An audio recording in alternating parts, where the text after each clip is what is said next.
Welcome back to Learn with Professor Janula. If you're a nursing student, this channel is just for you. Don't forget to subscribe and hit the bell icon. Today, we're learning about cardiovascular changes during pregnancy. So go ahead, subscribe, and let's get started. During pregnancy, the mother's body undergoes major physiological adaptations in the cardiovascular system to meet the increased metabolic needs of both the mother and the growing fetus. These changes begin early in pregnancy and become most noticeable during the second trimester. The main purpose of these adaptations is to ensure adequate blood supply, oxygen, and nutrients reach the developing baby. After delivery, most of these cardiovascular changes gradually return to normal. So, these changes are normal, essential, and important for maintaining a healthy pregnancy. Now let's look at the overview of cardiovascular adaptation during pregnancy. First, the cardiovascular system adapts to supply oxygen and nutrients to the fetus. As the baby grows, it needs a continuous supply of oxygen and nutrients for proper development.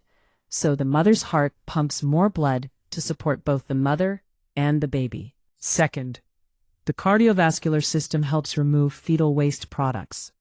Waste materials produced by the fetus, such as carbon dioxide and metabolic wastes, are carried through the placenta into the mother's circulation and then removed from the body. Third, these adaptations help meet the increased maternal metabolic demands. During pregnancy, the mother's body works harder because energy requirements increase. The heart and blood vessels adjust to provide enough blood flow and oxygen to all organs. Finally, the cardiovascular system prepares the mother for blood loss during delivery.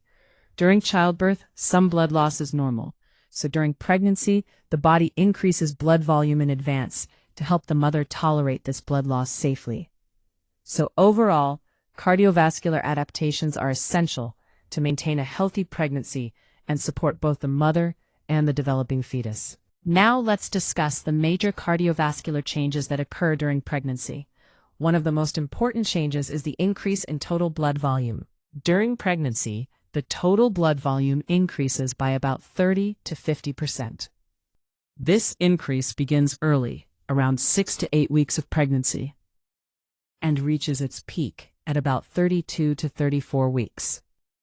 Now let's look at the components of this increased blood volume. First, plasma volume increases more than the red blood cell volume.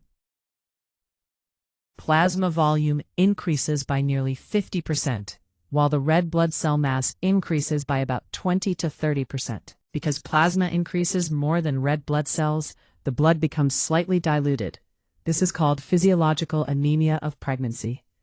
These changes are very important because they help improve blood supply to the placenta, meet the increased oxygen demand, and prepare the mother for blood loss during delivery. This slide explains the result of increased blood volume during pregnancy. Because plasma volume increases more than red blood cell mass, the blood becomes diluted. This condition is called physiological hemodilution. As a result, pregnant women may develop physiological anemia of pregnancy. It is called physiological because it is a normal adaptation during pregnancy and not usually due to disease. Now let's look at the clinical features. First, there is a mild decrease in hemoglobin concentration because the blood is diluted by the increased plasma volume. Second, the hematocrit level also decreases slightly.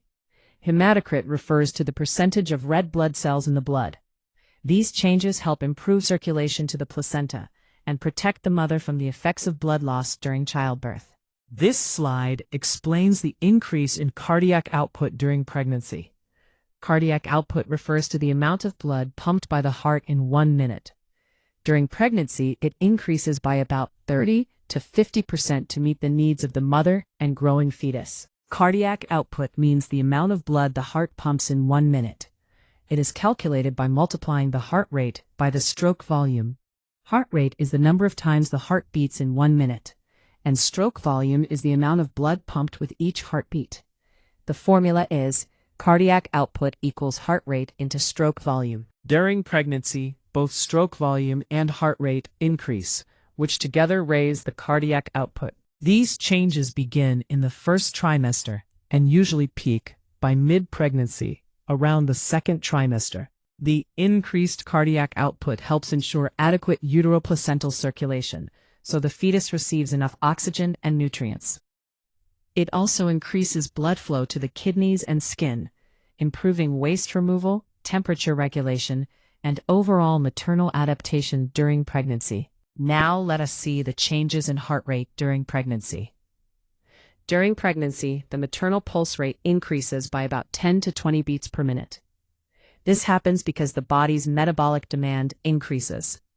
The mother's body needs more oxygen and nutrients to support both herself and the growing fetus. Another reason is the increase in circulating blood volume. Since there is more blood in the body, the heart must beat faster to pump blood effectively throughout the circulation. As a result, the normal pulse rate in pregnancy may rise to around 80 to 90 beats per minute. This increase in heart rate is a normal physiological adaptation and helps maintain adequate blood supply to the uterus, placenta, and other maternal organs. This slide explains the changes in blood pressure during pregnancy. During pregnancy, there is usually a slight decrease in blood pressure, especially during mid-pregnancy. This decrease mainly occurs because of peripheral vasodilation. Vasodilation means the blood vessels relax and widen, allowing blood to flow more easily. Hormones, especially progesterone, play a major role in this process. Progesterone relaxes the smooth muscles of blood vessels, reducing vascular resistance and lowering blood pressure. Blood pressure typically falls during the second trimester and later returns close to normal near term. Another important point is that diastolic blood pressure decreases more than systolic blood pressure. Systolic pressure is the pressure during heart contraction, while diastolic pressure is the pressure when the heart relaxes between beats. These cardiovascular adaptations help improve blood flow to the uterus and placenta, while reducing the workload on the maternal heart. Here we will discuss the changes in systemic vascular resistance during pregnancy. Systemic vascular resistance refers to the resistance offered by blood vessels against blood flow throughout the body. During pregnancy, this resistance decreases to allow easier blood circulation and better supply to the mother and fetus. One major reason is the vasodilatory effect of progesterone. Progesterone relaxes the smooth muscles of blood vessels, causing them to widen. Another reason is that the placental circulation acts as a low-resistance system. The placenta requires a large amount of blood flow, so the blood vessels become more open and relaxed. Because of this reduced resistance, arterial blood pressure decreases slightly during pregnancy, especially during the second trimester. The decrease in vascular resistance also helps increase blood flow to important organs such as the uterus and kidneys. Increased uterine blood flow supports fetal growth and placental function, while increased renal blood flow helps the kidneys remove waste products more efficiently. This slide explains the venous changes that occurred during pregnancy. During pregnancy, venous pressure in the lower limbs increases. Venous pressure refers to the pressure inside the veins that carry blood back to the heart. One major reason is the enlarged uterus. As the uterus grows, it compresses the pelvic veins, making it harder for blood to return from the legs. Compression of the inferior vena cava, the large vein that carries blood from the lower body to the heart, also contributes to this problem, especially when the mother lies flat on her back. Because blood flow becomes slower and blood pools in the veins, varicose veins may develop. These are enlarged, twisted veins commonly seen in the legs. Increased venous pressure can also cause hemorrhoids, which are swollen veins around the rectal area. Another common effect is pedal edema, meaning swelling of the feet and ankles due to fluid accumulation. These changes are common physiological adaptations during pregnancy, but nurses should monitor them carefully and advise measures such as avoiding prolonged standing, elevating the legs, and lying in the left lateral position. Now let us discuss about supine hypotensive syndrome, a condition that can occur during pregnancy. It usually occurs when a pregnant woman lies flat on her back, especially in late pregnancy. In this position, the enlarged uterus compresses the inferior vena cava, which is the large vein that returns blood from the lower body to the heart. Because of this compression, venous return to the heart decreases. As less blood reaches the heart, cardiac output and blood pressure also decrease. As a result, the woman may experience dizziness or lightheadedness. She may also develop pallor and sweating due to reduced blood flow and low blood pressure. In severe cases, hypotension and fainting can occur. This condition can be prevented by placing the woman in the left lateral position. Lying on the left side reduces pressure on the inferior vena cava and improves blood return to the heart and placenta.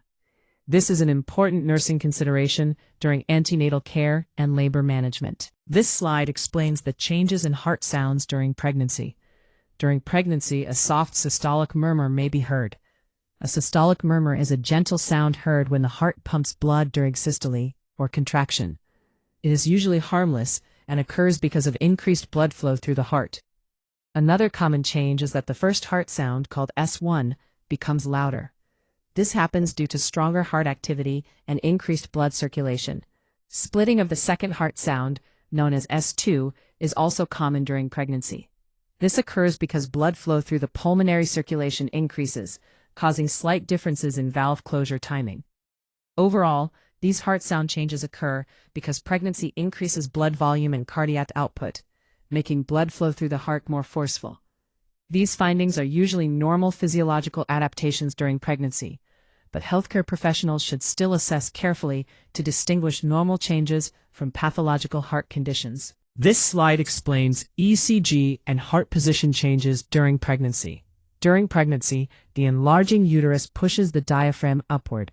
Because of this, the heart is displaced upward and slightly to the left inside the chest cavity. This is a normal anatomical adaptation. Due to this shift and the increased workload on the heart, mild ECG changes may occur.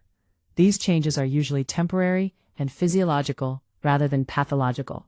One common finding is slight left axis deviation. This means the electrical activity of the heart shifts slightly to the left because the heart's position changes during pregnancy. Benign arrhythmias may also occasionally occur. These are mild, irregular heartbeats, such as palpitations or extra beats, caused by increased blood volume, hormonal influences, and cardiac workload. Most are harmless, but persistent or severe arrhythmias should be evaluated. Overall, these cardiovascular changes help the maternal heart adapt to the increased circulatory demands of pregnancy. That's the end of this video. If you liked this video, don't forget to like, share, and subscribe to my channel for more nursing learning videos. Thank you for watching, and keep learning.